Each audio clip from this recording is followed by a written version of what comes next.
வணக்கம். பேச்சி சமையல்லேருந்து மல்லிகா பேசுகிறேன். இந்த வீடியோவை கடைசி வரைக்கும் ஸ்கிப் பண்ணாம பாருங்க. இன்னைக்கு சூப்பரான டிஃப்ரெண்டான வடை செய்ய போகிறோம்.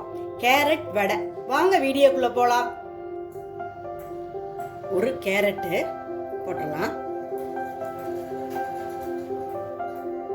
ஒரு பெரிய வெங்காயம் கட் பண்ணி வச்சிருக்கேன், அதையும் போட்டுடலாம். ஒரு பச்சை மிளகாய் சின்ன சின்னமாக கட் பண்ணி வச்சிருக்கேன், அதையும் போட்டுடலாம். கொத்தமல்லி தழை அதையும் போட்டுடலாம். கருவேப்பிலையும் கட் பண்ணி வச்சிருக்கேன், பொடி பொடியா போட்டுடலாம். உப்பு தேவையான அளவு போட்டுக்கலாம்.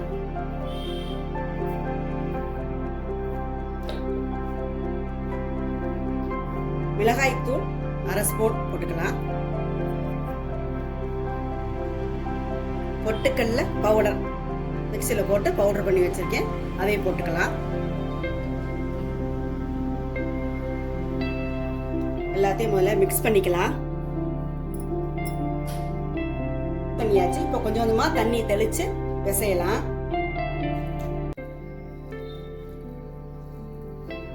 வீட்டில் இருக்க பிள்ளைங்களுக்கு சத்தான வடை அது. கொத்தமல்லி கருவேப்பிலை எல்லாமே உள்ளே போட்டுட்டோம். எல்லாமே வடையில் மிக்ஸ் ஆயிரும். சாப்பிட்றப்ப எல்லாமே நல்லா சத்து கிடைக்கும்.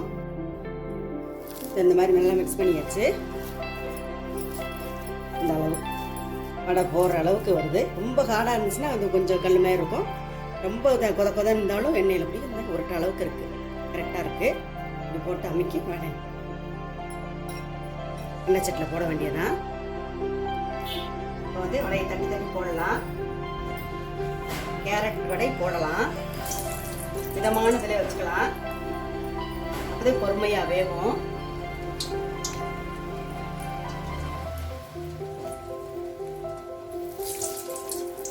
கேரட் ஒரு பிள்ளைங்க சாப்பிடுவாங்க, எடுத்து வச்சிருவாங்க. சாம்பார்லாம் போடுவோம், எல்லாம் பண்ணுவோம். இப்போ வடை செஞ்சு கொடுத்தோம்னா கண்டிப்பாக அவங்க சாப்பிட்ருவாங்க. சாயங்காலம் ஈவினிங் ஸ்நாக்ஸாக கொடுக்கலாம். காலை ஒரு 10 மணிக்கு கூட கொடுக்கலாம். பிள்ளைங்களுக்கு டீ கொடுக்குற நேரத்தில் கொடுக்கலாம்.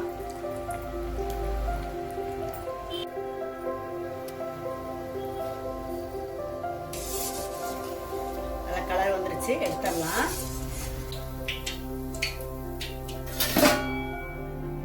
போட்டு வச்சுக்கலாம். எப்படி இருக்குன்னு பார்க்கலாம். பாருங்க, சத்தம் கேக்குது பாருங்க. எவ்வளோ அழகா கேரட் எல்லாம் வெந்து எவ்வளோ அழகா இருக்கு பாருங்க. கேரட் வடை ரெடி ஆயிடுச்சு. இது வந்து தொட்டுக்க சாப்பிட்றதுக்கு டொமேட்டோ சாஸ் எது வேணுமோ வச்சுக்கலாம். சும்மா அப்படியே சாப்பிடலாம். அது இனிப்பாதே இருக்குது. கேரட்லாம் போட்டிருக்கறதுனால ஸ்வீட்டாக இருக்குது. தேவைப்பட்டா தொட்டு சாப்பிடலாம், இல்லைன்னா அப்படியே சாப்பிடலாம். செஞ்சு பாருங்க. கமெண்ட்ல எப்படி இருக்குன்னு கருத்துக்களை சொல்லுங்க. லைக் பண்ணுங்க, ஷேர் பண்ணுங்க. பேச்சி சமையலுக்கு சப்ஸ்கிரைப் பண்ணுங்க. நன்றி, வணக்கம், வாழ்க வளமுடன். அடுத்த வீடியோல உங்களை பார்க்குறேன்.